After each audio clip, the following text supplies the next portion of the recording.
right. It is great to be here with all of you. My name is Amanda Pua Walsh. I'm the CEO and co-founder of Astrology Hub. And today I am here with Becca Tarnas. She is one of the 23 experts who are going to be speaking next week during our Astrology Summit 3.0, Raising Consciousness and Deepening Your Spiritual Path. And I wanted to bring Becca on so that she can give you a sneak peek into her talk and what she's going to be covering. And let me just introduce you to her a little bit more formally. She has her PhD and is an adjunct professor at Pacifica Graduate Institute, an archetypal astrologer and editor of Archetypal, the Journal of Archetypal Cosmology. She is amazing, you guys. I had the pleasure of doing Becca's interview with her, and the topic of her talk is astrology as a spiritual practice. So Becca, it is so great to have you here. Thank you so much. Thank you for bringing me here, and it's such an honor to be part of this event. I'm really excited for next week and all the speakers coming together. It feels like a really special opportunity. Me too, me too. So Becca, let's start there. Why do you feel like this is a conversation that needs to be had right now?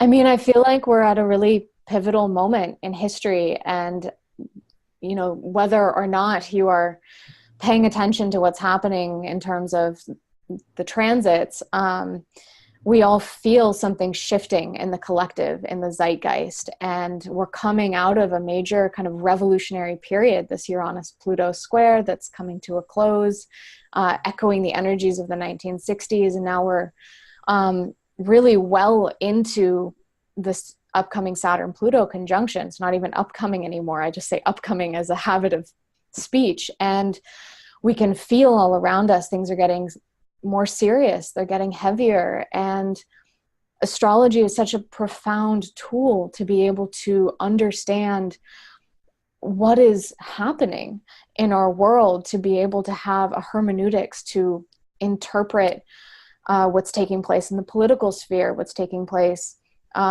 economically, collectively, and then also personally. Why are we individually feeling the way that we are? And so having this conversation with so many diverse perspectives from astrologers and scientists and spiritual leaders, it feels really apt and important that these voices are heard now, and the empowerment that can come through that, and being able to draw on these different tools and practices and ways of knowing that everyone in this event is offering.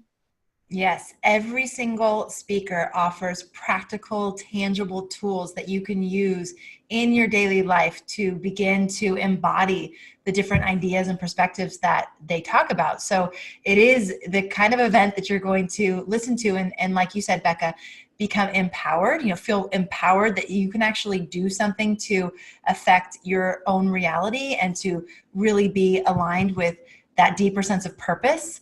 And also that it's not just philosophical. We really worked hard to make sure that you walk away from this event with practical and tangible, applicable things that you can use in your day-to-day reality. And so the registration is open. The event starts on Sunday, September 23rd. It is a free event. You'll have access to all 23 of the talks for 48 hours each. So on Sunday, there will be 4 talks that are released on that first day. You'll have 48 hours to watch those. And then on Monday, 3 or 4 more talks will be released. And then you'll have 48 hours to watch those. So we don't anticipate, and maybe some of you will be able to just put aside a ton of time and watch all of them next week. But even if you can't, the idea is that even if you can tune into one talk, it will leave an impact on you and really serve to inspire, uplift. And what I got to do at least half of the interviews. This time I have a co-host, Chris Kaplan, who I think you'll all fall in love with as well. But every single time I walked away feeling hopeful and inspired and capable, that like we can do this. So you're going to love it. So the link to join is in the chat. Becca, can you tell us a little bit more about your talk and what you're going to be covering? Definitely. So my talk was titled Astrology as a Spiritual Practice. And I actually am really coming out of initially a philosophical orientation, and philosophical and psychological, but then bringing that to bear on understanding spiritual experiences, mystical experiences, and using astrology as a way to interpret that, to find meaning and connection between our own individual experiences and the larger cosmic patterning. So part of what I was looking at, part of what my talk is focusing on is the participatory nature of planetary archetypes and of astrology. And essentially what I mean by participatory is this invitation that is put forward by the archetypes associated with the planets themselves, by astrology itself, to step more fully into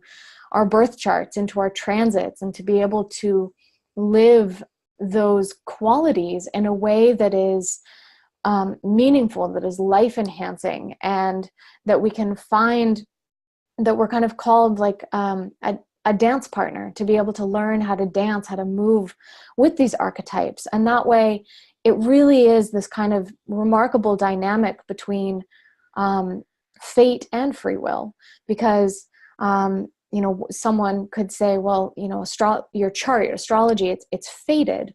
What is the role of free will in that? And this participatory element, I think it allows us to recognize both, that we are agential individuals, but we are in relationship to our birth charts, and as they're living through us and we're living them. And that's a remarkable kind of realization to come to, both a surrender and also an empowerment. I love that. And that is actually one of the threads, like when I look back and think about all the different talks that we will be featuring next week, this concept of fate versus free will, and how much potential we have to affect our reality and how much is scripted or written, that is a thread that goes through a lot of the talk. So if you're interested in that idea or concept, I know it's for me, it's like one of those mind-bending, ideas. You'll get a lot of really, really cool perspectives on it. So, all right, Becca. And then one of the other things is that all of the speakers, so all 23 of the speakers next week, are going to be offering you, the audience, a free gift. And that is just for being a part of the event. You'll have 48 hours to download those gifts, unless you purchase the upgrade package. The upgrade package is for those of you who know you're going to want to revisit the talks, you're going to want to take your time with them. That will be available to you for a special event pricing. When you register, you'll learn more about that. But that'll give you lifetime access to the talks, the audios, the transcripts, and the bonus gifts. But if you're just going to tune in next week and receive as much as you can, you will also have access to those gifts. Becca, can you tell everybody what you are offering the audience?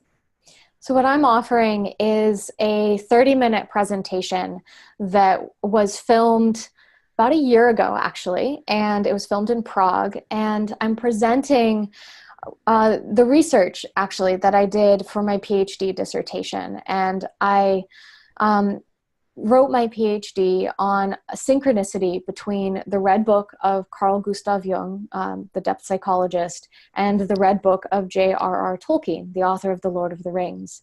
And I found these remarkable parallels between the two works in timing and in imagery, text, content, that neither man knew each other, but nonetheless, this remarkable parallel exists, and it opened up this whole kind of world of understanding for me into synchronicity and the idea of an imaginal realm that we can access through something such as active imagination. So this presentation, this film presentation, is my gift, my offering to all of you as the audience, and it's filled with images and beautiful quotes and language from both Jung and Tolkien. So anyone who's into the work of Tolkien, The Lord of the Rings, would find this fascinating. Likewise, those into depth psychology and Carl Jung, it's a really interesting synchronicity between the two. That is so cool. Becca, one of the things that I remember walking away from your talk thinking was I would love to follow in Becca's footprints in terms of the education that you've had. You know, the path that you've walked in terms of your the education and the research that you've done and everything. It's just so impressive. So can you just tell us, because I think most people don't even realize these schools exist or these opportunities exist to study astrology and psychology and all the different things that you've done. So can you just tell us a little bit about the different schools that you've gone to? I absolutely can. I did my graduate work, both my master's and my PhD at the California Institute of Integral Studies, which is in San Francisco. And I did my master's degree in a program called Philosophy, Cosmology, and Consciousness. And as you can tell from the title of the program, there's a wide range of subjects that are studied there, but it's focused on archetypal studies. You can study archetypal astrology there. You can study depth psychology. You could study philosophy, a particular lineage of philosophy, which I personally find one of the most fascinating because it really reflects on life's biggest and most important questions. And then I did my PhD in a neighboring program. They're both in the philosophy and religion department at CIS, in ecology, spirituality, and religion. And that's where I did my dissertation work on the Red Books of Jung and Tolkien. And I'm now teaching as an adjunct at Pacifica Graduate Institute, which is located in Santa Barbara. And they're really oriented toward depth psychology, archetypal studies, Jungian thought, Joseph Campbell, James Hillman. And so it's a remarkable school. They have an exquisite campus down there. So I feel really blessed to be teaching there right now. And wow. Yeah. I went to UC Santa Barbara. So I spent my college years there. Becca, are you finding more of a acceptance of astrology as part of, weaving into these conversations? It's a great question. I feel like in some ways I move through circles where it's generally more acceptable. And yet I am also finding just in the last year or two that there is a greater openness in general.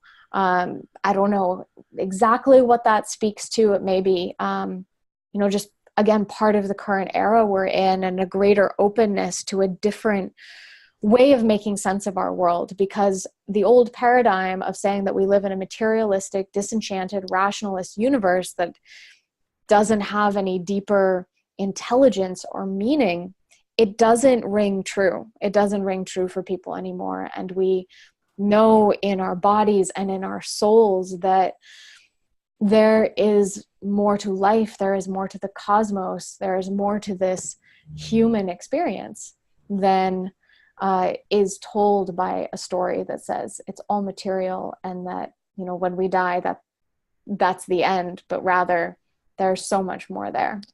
So I am finding more acceptance with that. Yeah. Yeah. I mean, one of the ideas that I think I got to explore with both Henry Seltzer and Rick Levine, so you have that. So you were just talking about the material explanation of our lives in the world and we die and that's that.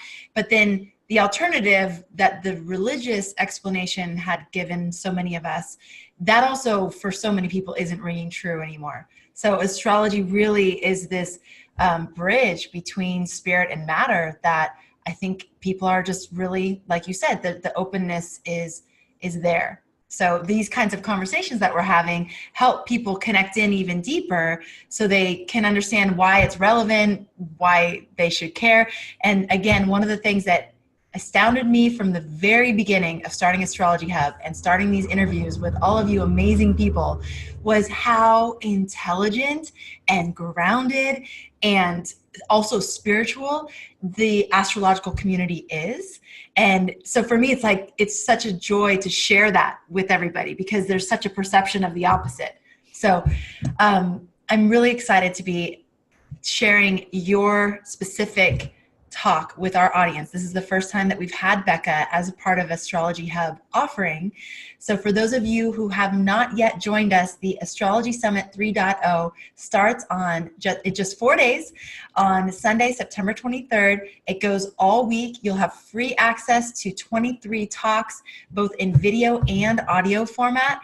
I made sure that we offer that audio format for those of you who are mobile and you need to just listen on the go. So that's going to be taking place next week. You'll get free gifts from all 23 of the speakers. I wanted to say hello to Samantha, Dylan, and Abby, and Ron, and Debbie, and all of you who are joining us right now. Thank you so much for your enthusiasm. I also wanted to just check in with the audience and see how many of you are already registered. Just let us know. It'd be great to know that you're going to be joining us next week. Along with the talks, again, this is something new that we're doing this year. Along with the recorded talks and access to those, you will also get access to a live Q&A panel every day, starting on Sunday. And that live Q&A panel will feature the speakers from that day. So if you want to, do your best to watch as many of the talks before the live Q&A happens, submit your questions, and hopefully we'll be able to answer those questions. Inner Circle members do get priority. So if you're in the Inner Circle and you want to ask questions, we're going to put your questions at the top of the list and answer as many of those as possible. But I always love the live Q&A panel because it's just such an opportunity to see the speakers interact with each other. There's always that organic flow that is just, you can't script it. So that will be happening. And then also for your opportunity to engage with the speakers as well. Okay, I feel like there was something else I wanted to say, but I can't remember. Okay, how about this? Is there anything that you want to leave the audience with about the event that will be taking place next week? I want to say, it's such a remarkable opportunity to hear so many different speakers, such a range of speakers, share their insights. And I'm so excited to be participating. And so I just want to encourage all of you to drink deeply from this well, because it's such a rich offering. And Amanda, thank you to you and Chris for making it available, and all the others working to bring it forward. It's a remarkable offering you're bringing. I love how you talk, Becca. It's like, go away, drink from the well. And it's just that is how your whole talk is. I remember just kind of like floating along with you, and like it felt like riding the currents of your thought process, which was just brilliant. So everybody, hope to see you next week. Please, if you haven't registered, do so now. Even if you can't, Abby, I saw what you said. You're not going to have great internet access next week. No worries. Just register, join as many talks as you can. Again, I know you are going to get golden nuggets from every single one. So even if you can only catch one, even if you can only catch 20 minutes of one, it's still worth it to be a part of the whole entire energy of the event. So please register, tell your friends. It's free and it's happening next week. Becca, thank you so much. You're going to be on, let's see, day 3, right? Yes. So if you want to catch Becca's talk, she will be on, so that puts you on Tuesday. Mm-hmm. Yep. Yeah. Okay. Yeah. So Tuesday, so make sure you catch Becca's talk. And I'm going to be on with a little preview for several other of the speakers. So if you would like to continue to tune in, we're popping on and off for a couple of different reasons. But so next I'm going to be talking with Adam Summer, and then Vic Takara, and then Patricia Walsh, and then Carolyn Elliott. So you'll get to hear little sneak previews about all of their talks, and also learn about the gift that they're going to be offering all of you. So would love to continue the conversation. All right, thanks everybody, and we'll see you next week.